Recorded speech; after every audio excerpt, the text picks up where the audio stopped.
Hey Nurse family, Nurse Erica here. Welcome back to my channel. And if you're new here, I hope that this video will be helpful to you in helping you figure out how to get through dosage calculations without pulling your hair out. So this video will be solely on continuous flow rate administration, basically how you would set the pump in milliliters per hour. We're also going to be covering manually regulated flow rates. So that will include your drips per minute and your intermittent infusions. Okay. So if you have not already, you may want to go and see my first video where I covered dosage calculations using the formula method and the ratio and proportion method for enteral medications such as elixirs and pills. Okay. This video will be solely on IV administration. Again, continuous IV and intermittent infusion. So we're going to walk you through that. I want to say one disclaimer. I know that some schools use the dimensional analysis method, and I'm not going against the dimensional analysis. This channel is not meant to be controversial, okay? If that is what your school is requiring for you to do, I'm sorry, this video is not going to be helpful to you. I'm going to be showing you how to use the ratio and proportion method or the formula method. And in some cases, I'm going to show you how to just use your brain and not go for that piece of paper and a pen. So if you're interested, stick around and let me know what you think. Let me know if this video was helpful in the comments. All right, let's go.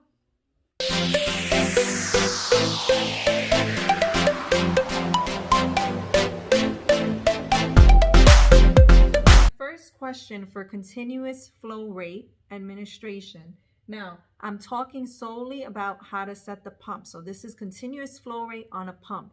Whenever we're talking about pump administration for continuous fluid, we're going to be talking about milliliters per hour because that's how my pump understands what I want it to do. Okay, I would tell the pump, okay, I want to deliver this amount of milliliters every hour. And if you want, you can go over to my shorts on YouTube Shorts. You'll be able to see me programming the pump. I will do a longer video on how to set the pump and a little bit more about the pump. But for right now, you can go reference that if you want to see what I'm talking about. So if my order reads on my medication administration exam, infuse 1,000 milliliters over 8 hours. That means that they want me to know how much am I going to set the pump for if my provider wants me to administer 1,000 milliliters of normal saline, this is normal saline, over 8 hours. And all you have to do is think, this is basic math. If I want to give this full 1,000 milliliters over 8 hours, all I'm going to do is divide 1,000 by 8, and that should give me 125 milliliters. So I want to set my pump for 125 milliliters an hour so that every hour it's giving 125 milliliters, and within 8 hours my patient would have received this 1,000 milliliter bag of normal saline. How simple is that? I'm going to show you what that looks like on paper using the ratio and proportion method just so that you can see what that looks like. Okay, so let's look at this first one. So I already told you that one way that you can do that's super simple is just to divide 1,000 mLs over 8 hours in order to decipher the fact that you're going to give this medication, this fluid, at a rate of 125 milliliters an hour in order to administer the 1,000 milliliters in 8 hours. However, if you want to use the ratio and proportion method, I'm going to say that I already know that I want to give 1,000 milliliters over 8 hours. So 1,000 to 8 hours. Now what I want to know is how many milliliters to go over 1 hour. Okay, so X milliliters over 1 hour. So I'm going to multiply 8 times X,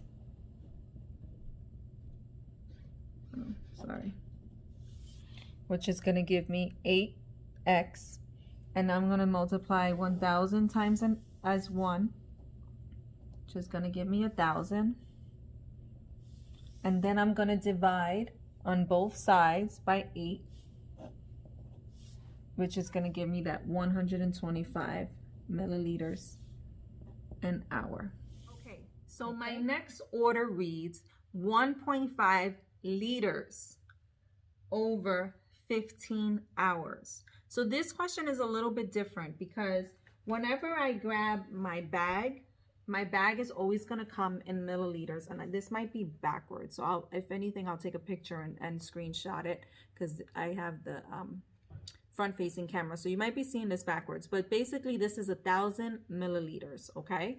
So if I have 1,000 milliliter bag and my order or my calculation on my exam is in liters, the first thing I'm going to want to do is convert to the same units of measurement. So I'll show you what that looks like on paper. But basically all they want to know is what are we going to set that pump for to administer 1.5 bag of these in 15 hours. All right, so let's see what that looks like on paper. So here my provider ordered in liters. So the first thing I'm going to want to do is convert to milliliters because I know that I can't set the pump for liters an hour. I can only set the pump for milliliters an hour. Now, if you saw my last video, you might remember that in order to turn liters into milliliters, I have to move to the right because 1 liter equals 1,000 milliliters, okay? So I'm going to move my decimal place 1, 2, 3, which is going to give me 1,500 milliliters. Now, I have to give 1,500 milliliters over 15 hours. So I'm going to divide 1,500 milliliters by 15, which is going to give me 100 milliliters an hour.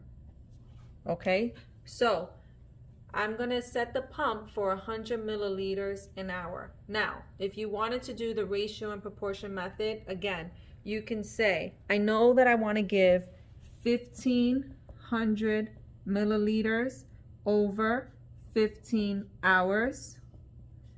But now I want to figure out how many milliliters in order to infuse it over 1 hour. So I can do X milliliter, 1 hour.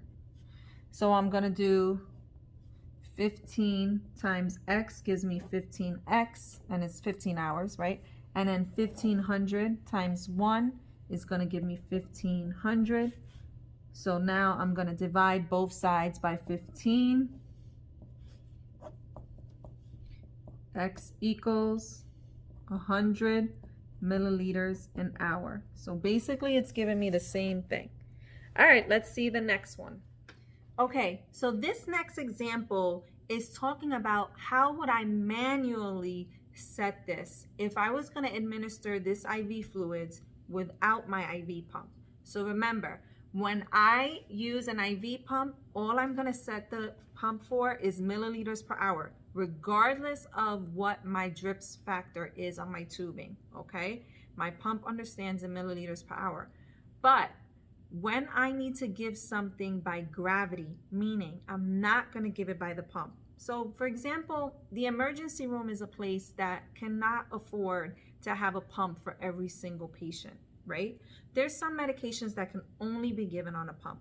And then there's things like fluids that do not need to be given on a pump, okay? When you think about what needs to be on a pump, well, any kind of critical care meds, any meds that need to be given very precisely that can cause harm to a patient, like for example, potassium or heparin, or any kind of cardiac meds that need to be given precisely, you're not going to want to set that by gravity because there's a lot of room for error there. So we want to set those on a pump. But something like IV fluids is a little safer, is more safer for you to give via gravity. However, that does not mean that we don't want to control the rate, because I still want to control how fast or how slow I'm administering this fluid to my patient based on their needs. So when we talk about drips per minute, basically what they're talking about is once I spike this bag, I'm going to count the drops for 15 seconds and multiply it by 4, and that's going to give me my drops per minute.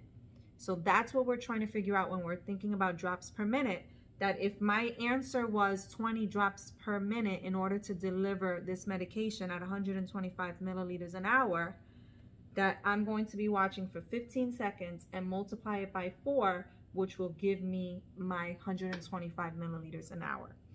Okay, so let's look at this next one. We need to now set the flow rate for drops per minute. So the example is 1000 milliliter over 8 hours. Now we already said that we will divide 1000 milliliters by 8, which is going to be 125 milliliters an hour. Okay? Or you could use the ratio and proportion method like we did in the first example. But the main thing here is that my drip factor is 10. So my formula is going to be volume over time times drip factor, which is your drops per milliliter. Okay, so my volume is my 125. So basically there was 2 steps here. The first step was we needed to figure out what our milliliters per hour is in order to know how fast we're going to be given this fluid. Okay, so our milliliters per hour were 125 milliliters an hour. And now we know that when we looked at our tubing, it said 10 drops per milliliter. So that's our drop factor. So my volume is 125 milliliters over my time, which is 60 minutes, times my drop factor, which is 10. 10. Okay, so 125 divided by 60 times 10, and you're allowed to use a calculator, is going to give you 20.83. Except remember, we can't look at drops in a matter of 0.8 drops or half a drop. You can't do that. You can only go by 1 drop or 2 drops. So I'm going to round, and because this 8 is greater than 5, I'm going to round up to 21 drops per minute. And that's my flow rate.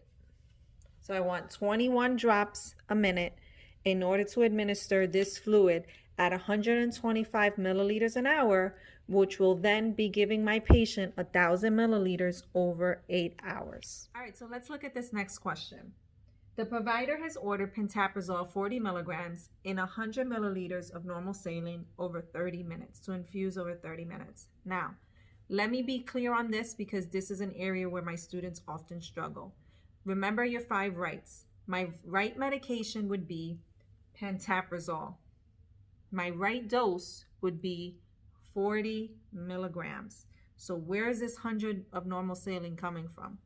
That medication, pantoprazole 40 milligrams, is diluted in 100 milliliters of saline in order for me to administer this intravenously.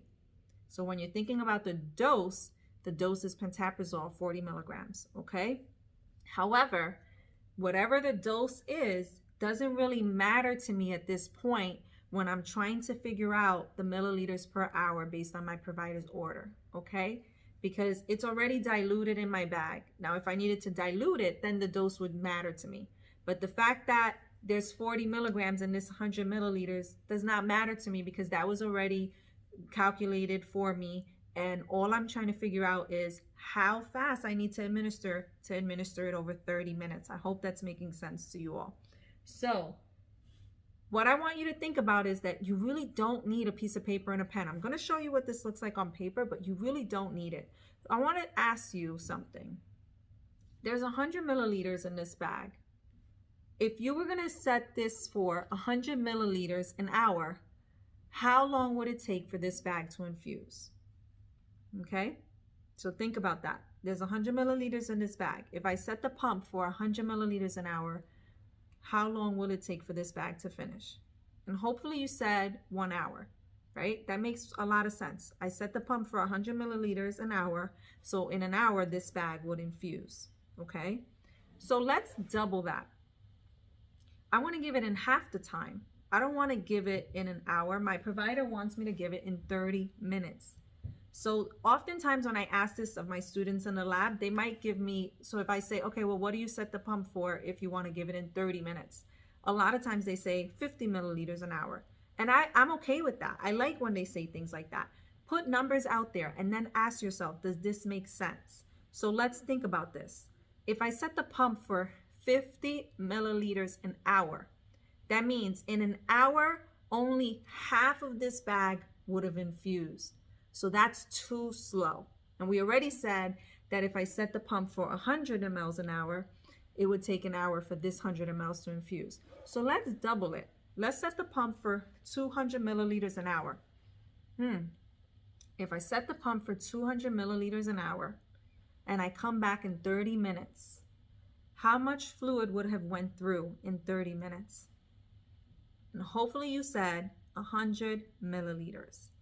So that makes a lot of sense to me. If I want to give something over 30 minutes, I'm going to double the volume that's in the bag. So if I set the pump for 200 milliliters an hour, in 30 minutes, 100 milliliters, which was the whole bag that I had, would be administered. You didn't even need paper. But just in case they want you to show your work, let's see what that looks like. Now, remember that I don't care about this. So I'm going to cross this out because in this equation, that doesn't matter to me. All right. So I always cross things out that are going to confuse me. So what I do care about is that I want to give 100 milliliters of normal saline over 30 minutes. So I know that I'm going to give, that's what the doctor ordered, 100 milliliters over 30 minutes. And I know that my pump does not infuse in 30 minutes. My pump only knows milliliters per hour. Okay, so I'm gonna do times 60 milliliters an hour. Okay, or I should say 60 minutes in an hour, so that I'm crossing out my minutes. And now if I divide 100 by 30 and multiply it by 60, I should be left with 200 milliliters per hour. All right, nurse family. So guess what? You've already done the work. You put the work in. You're studying. You listened in class. You're getting prepared for your exam. Now, for some of you, that's just half the battle. I know that when you get to your exam, you have some testing anxiety. And for some people, that might hinder how well you do on the exam. Okay, so I wanted to try something a little bit different today. I do believe that setting your mind up for success is part of your journey in nursing school. So I wanted to try something a little different. If you're open to it, if you're receptive, stick around. I just need about 1.5 minutes of your time. I don't even think it's going to be that long. I want you to, wherever you are, uncross your legs, uncross your arms, okay? And just put your hands down on your lap. And first, I want you to start by just exhaling all of the anxiety and all the tension that you have from this week in nursing school or this past year. Okay, so just start by shake out all that anxiety. And we're going to take 3 nice big deep breaths. On every inhale, I want you to bring in something positive. Okay, so I'll start.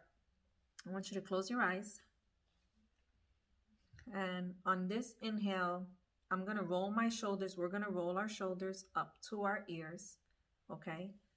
And then on the exhale, we're going to release the shoulders. As I inhale, I'm going to be thinking about the fact that I'm going to ace this exam this week. And on my exhale, I'm going to release any fear I have of actually acing this exam. So let's go ahead and on the count of 3. 1, 2, 3. Go ahead and inhale. And exhale.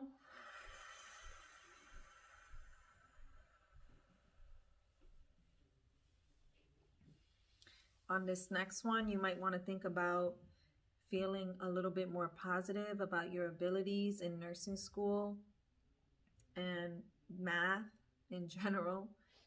So take a nice big deep breath in and exhale all those negative thoughts you say about yourself.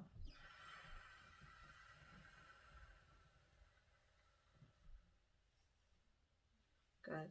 Last one. Remember, nice positive thoughts on the way in. And let's release any negativity. And if you need to, go ahead and just wiggle out those shoulders, shake out those hands, roll your neck. We tend to carry a lot of tension, a lot of stress in our back. As nurses, we use our body and put our bodies through so much stress. Over the next couple of weeks, I want to start doing little things like this, maybe incorporating some exercises, both mental and physical, to start making you stronger, to start feeding you. Okay, we need to feed our souls, we need to feed our mind, we need to feed our mind and our bodies in order to be able to take care of patients, in order to be good for our loved ones. So if you like this, go ahead and let me know what you think about this. This is something new that I'm trying. Go ahead and let me know what you think about this in the comments. I hope that this tutorial was helpful to you. I hope that I was able to bring it to life in a more basic way so that when you get to your exam, you're feeling a little bit more confident in your abilities to perform well. Remember that I also have the enteral dosage calculation video that's already posted. I also have videos on administering continuous IV fluids as well as IV piggyback. So if you want to go ahead and look at those videos, that might help you to see this a little bit better also. And lastly, please look forward to those critical care dosage calculations. Those should be coming up hopefully in the next week or two. So look for those. Remember that you can find me on Instagram at nurse.erica_YouTube, or you can find me on TikTok at nurse.erica_YouTube. And I'm now posting shorts of different tutorials that I'm giving. So for example, yesterday I posted a short on the Ilaris pump, the Ilaris IV pump. So those are just 60-second videos that I will be posting to kind of help teach you different things that you should know as a nurse. All right, so there's a lot coming your way. Thank you all for visiting my channel, and I hope to see you again soon. Bye-bye. Good luck on that exam. Let me know how well you do.